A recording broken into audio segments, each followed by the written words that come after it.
tinotorete yung utak ko! Siraan ka na ba ng ulo? Hindi mo nakikita? Ayan, oh! Hello, nasaan na si Annalyn? Ba't di pa siya dumadating dito? Hindi ko na siya ibabalik. Dad, please. Please, parang awa mo na, Dad. Ano nangyari ba? May problema ba kayo ng daddy mo? Ano nangyari sa inyo ni Zoe? Bakit siya umiiyak habang kausap pa niya sa phone? Kausap kami sa phone? Kailan? Narinig ko kasi ang sabi niya, Dad, kaya naisip ko ikaw yung kausap niya. Ginagawa mo dito? Para makiusap. Palayain mo na si Annalyn. Kawawa naman si Lynette eh. Ayaw kong paalisin si Annalyn. Kasi papatay siya ni Dax. Di ba patay na si Dax? Sige na, umalis ka na! Umalis ka na! Oo, pare. Pare, tama na! Pakawalan mo si Annalyn, pare! Kasya ba si Annalyn dyan? Kasya yan dyan. Sige, tara. Puno si Annalyn. Kapag nawala na si Annalyn, ikaw na ang magmamana ng buong Apex. As long as alam ni Daddy na ako ang anak niya, I'm still the rightful heir. Zoe, Dad. is everything all right? Doc, please, pakawalan mo na ako, please! Hindi pwede, Annalyn. Kasi baka saktan ka ni Dax. Kaya nga ako nagpabigay ng drum kay Magno eh. Para itatago kita doon. Itatago mo ako sa drum? Pinagulong mo ba ako, Doc?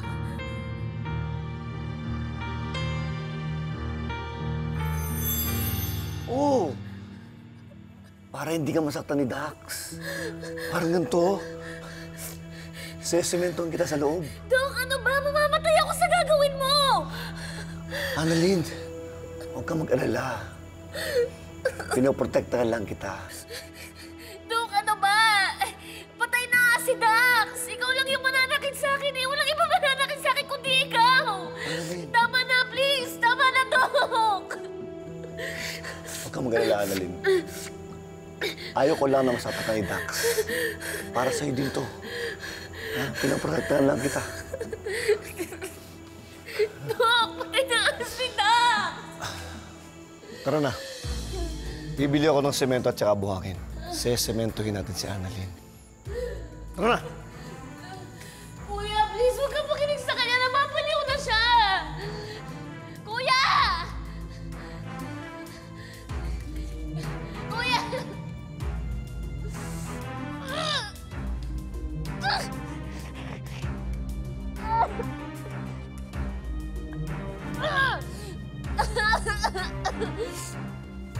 Tulong!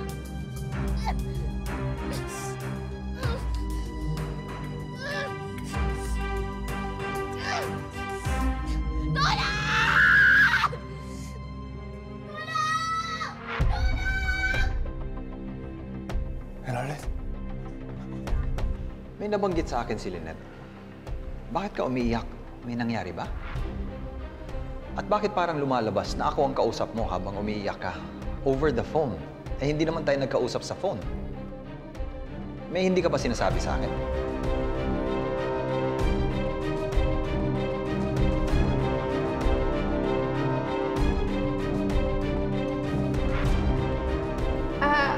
Oo, kausap ko yung pasyente ko. Pasyente ko yun. Pasyente. Eh, bakit ka umiiyak? Kasi sobrang nag-aalala lang ako sa kanya. Pasyente, pero tawag mo sa kanya, Dad. Kasi parang tatay na rin kasi yung turing ko sa kanya. Oo. Ganun kayo ka-close. Oo. Zoe, I think my vertigo's acting up. Tita? Morgana, are you okay? Okay lang ako. I just need some rest. Samahan na kita. No, it's okay. Zoe can take me. Halika na. Take me to my office. Come on, please.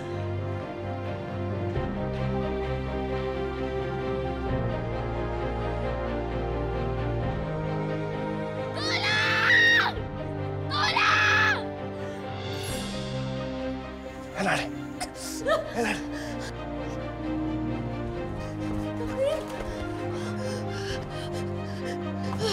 Don't worry. Now I'm here.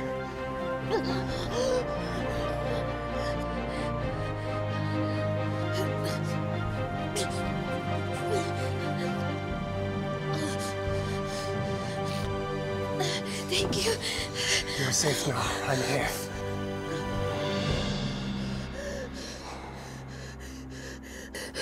Thank you, Doc. We have to get out of here.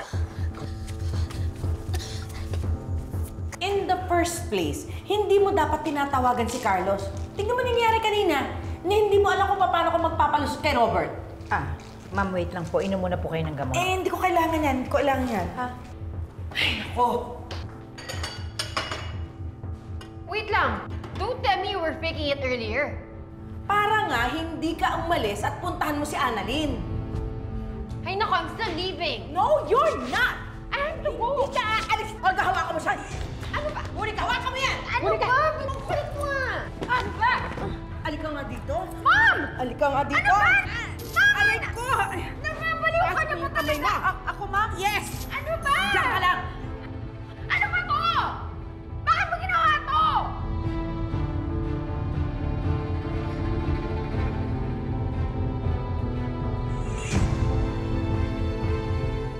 How did you know I was here?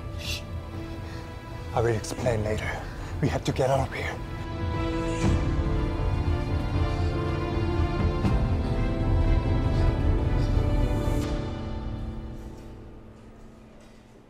Wala pa rin bang balita kay Annalyn? Hindi niyo pa rin alam kung nasaan yung anak namin.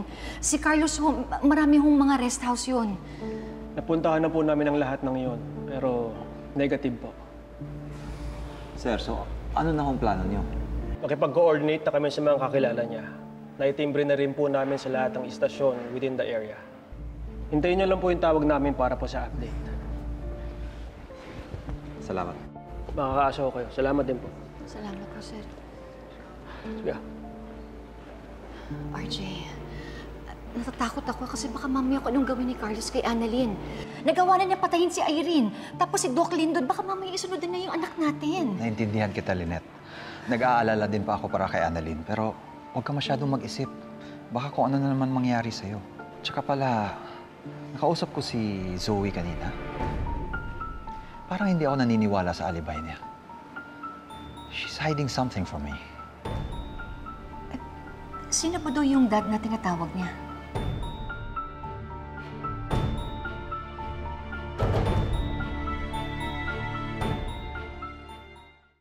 Olga, huwag na huwag kang tatayo dyan. Opo. Mami! Napapaliw ko na pa talaga! Alam mo, Zoe, pabayaan mo na si Annalyn. Hayaan mo na siyang patayin ni Carlos para finally we can get that thorn off our side. Huwag kang tatayo dyan. Hindi, ma'am. Sandali! Bilis! Paano kami alis dito? And by the way, I have this. Give me that! Amin na yan! Ikaw kasi! Ako, ma'am, sumusunod lang ako eh. Ma'am, aray.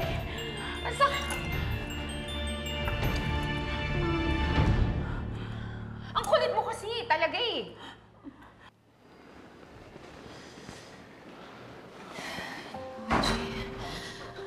Nag-aalala na talaga ako. Hanggang ngayon, wala pa rin tawag yung mga pulis eh. Nasaan na po si Annalyn? Si Carlos, bakit? Ano na ba nangyari sa kanya? Hanggang ngayon, hindi pa rin tumatawag sa akin. Eh, gusto mo ba ako na tumawag kay Carlos? Hindi. Kasi mas lalo lang yun maiinis eh. Alam mo naman si Carlos, di ba? Naging aggressive yung kapag nalaman niya magkasama tayong dalawa. Pero kailangan na natin kumilos, Lynette. Alam ko. Iniisip ko nga kung tawagan ko na kaya si Carlos. Pero hindi ko naman alam kung anong sasabihin ko. Alam mo, sa totoo lang, gusto ko na gawing pain ng sarili ko eh, para sa kanya, para makuha lang natin si Annalyn. Inisip ko kung tatawagan ko na lang si Carlos, tapos uutiin ko siya, papaniwalain ko. Sabihin ko sa kanya, makipagkita ako sa kanya, pero ang totoo nun, may mga pulis na nakasunod sa akin. Hindi ako papayag, Lynette. Paano pag kayong dalawa ni Annalyn na makuha ni Carlos? Eh, anong gusto mong gawin natin? Hindi tayo pwede mag-antay. Anong gusto mong gawin ko? Manahihimik lang ako dito? Archie, pwede ba? Magtiwala ka na lang sa akin. Ako ang bahala kay Carlos. Please, magtiwala ka sa akin. Tatawagan ko na lang siya.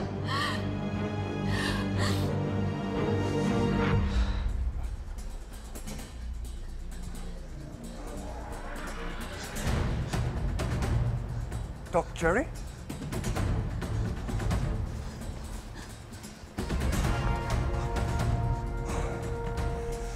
He's alive. Hoy! I know you. You are the Korean doctor who requested an appointment with me. Sorry. Didn't happen. Because your lady escaped the facility. You bombed the chapel! Shut up! Ikaw naman, Annalyn. Akala mo, mapoprotektahan ka ng lalaking yan? Magno! Kunin mo si Alin. Pasok mo sa loob! Sige na! Touch her!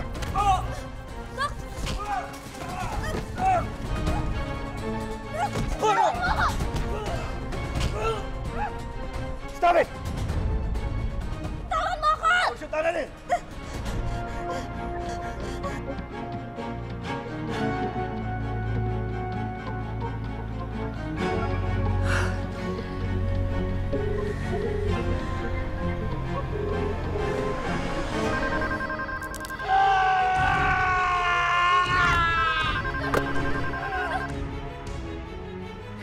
Hindi sinasagot ni Carlos yung tawag ko.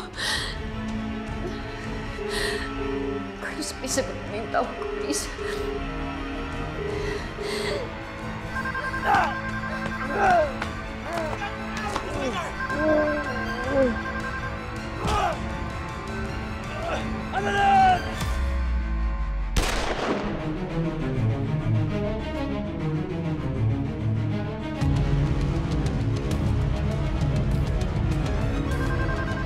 Hayop ka! Hayop talaga, Carlos!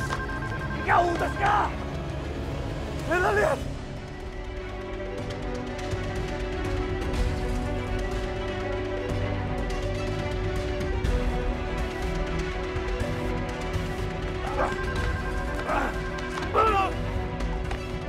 Hello?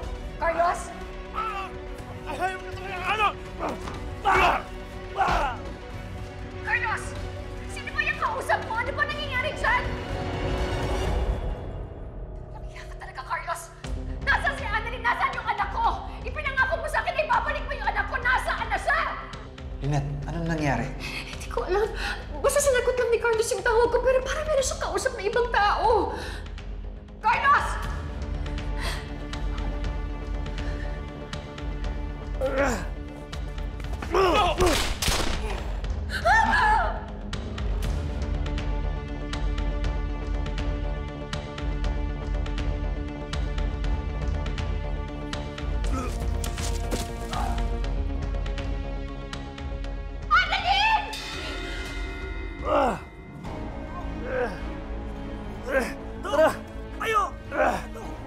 Carlos, walang iya ka!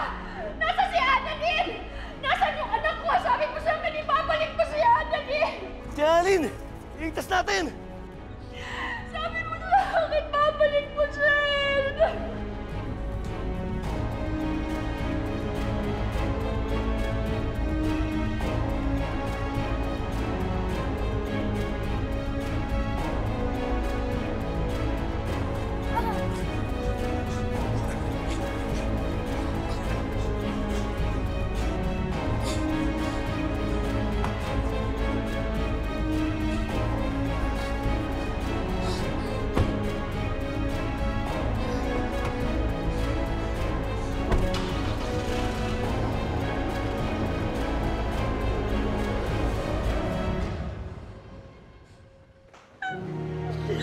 RJ, yung anak natin!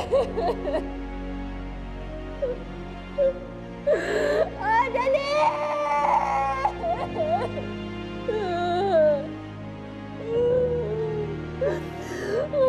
yung anak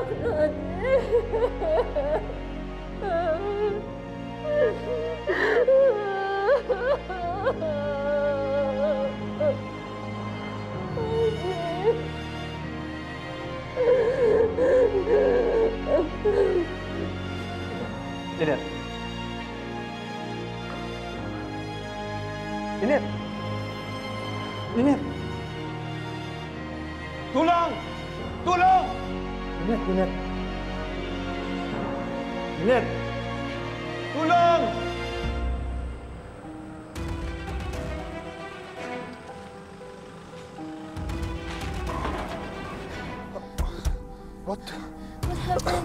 I think the engine died. What happened? It doesn't work. I think I'm gonna bleed out. If I die, please tell my No, mother. no. You're not gonna die, okay? I'm gonna take you to the hospital. How? We don't even know where we are. Let's look for help.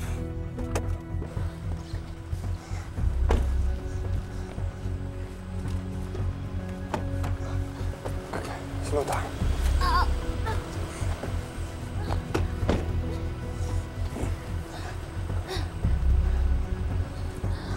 It's okay. Oh.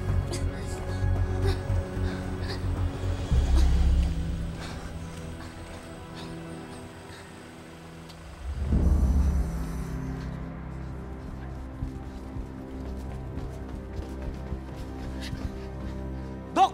Nakalis na ata sila!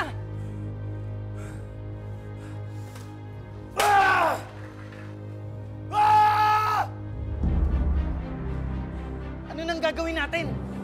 Malapit nang gumabi! Tara sa kotse! Kailangan natin dito si Annalyn! Help! Help! Sir, please here. Help me. Manong tulong po. nangyari sa inyo?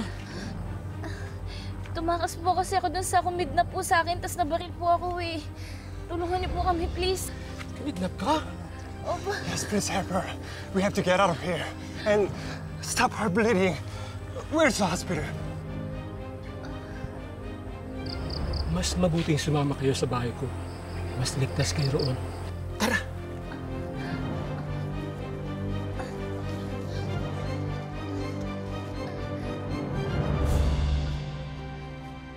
Pasok kayo! Dito! Teryo, isara mo pinto! Isara mo bintana! Kurtina!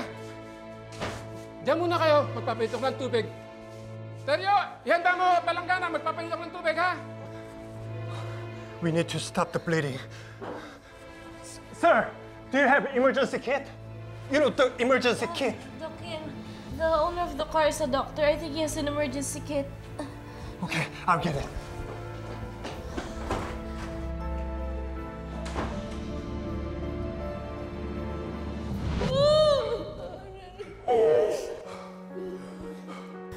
In fairness kahit milalas tayo dito, thankful pa rin ako na ikaw yung kasama ko. Somehow, nabawasan yung takot ko. Kaya alam mo, pag uwi natin, lilibre kita. Ice cream gusto ko. Promise? Ano yan, Pinky swear? Grade school ka ba? Sabihin mo, ayaw mo lang kasi kuripot ka. Promise na, ice cream.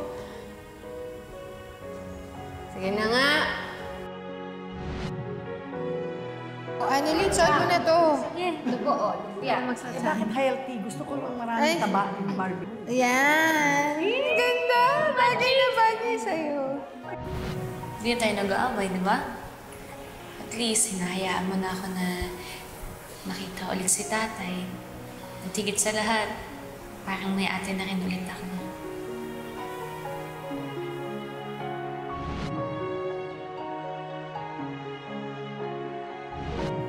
Babawi ako sa'yo. I'm going to be the best father to you.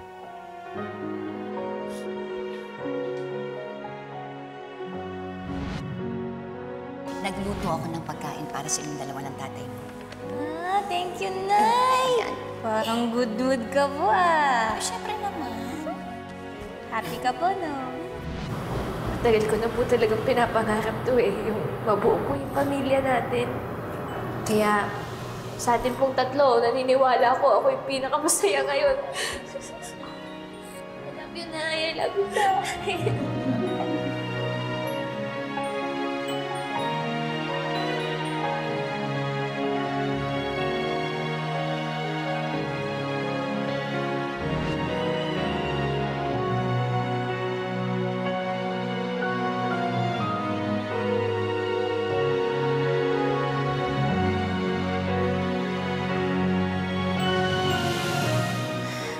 Papa Jesus, huwag niyo po muna akong kunin. Ngayon pa po na nabuo na yung pamilya ko, saka ako mawawala. Pwede po bang iparanas niyo muna sa akin na makasama ko si nanay at si tatay? Ang tagal ko po itong pinangarap eh. Huwag niyo naman po sana akong biguin.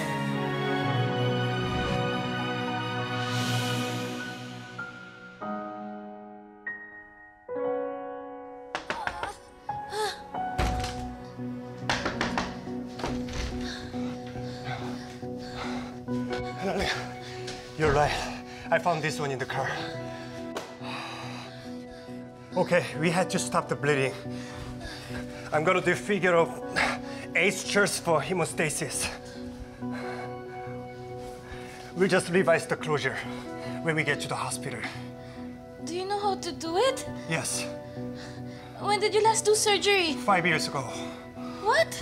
We don't have time. Annalyn, you're gonna be okay. Trust me. Okay.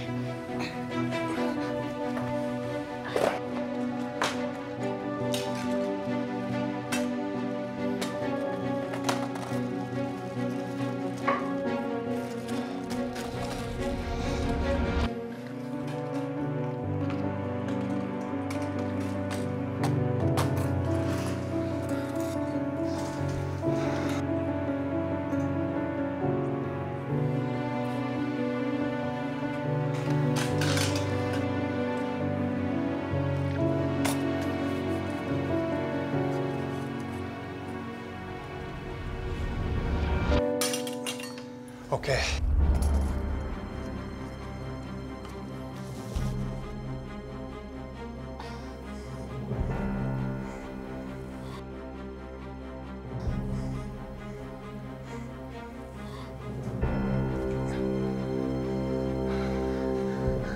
Annalyn, we don't have anesthesia. It will hurt. It's okay, do it.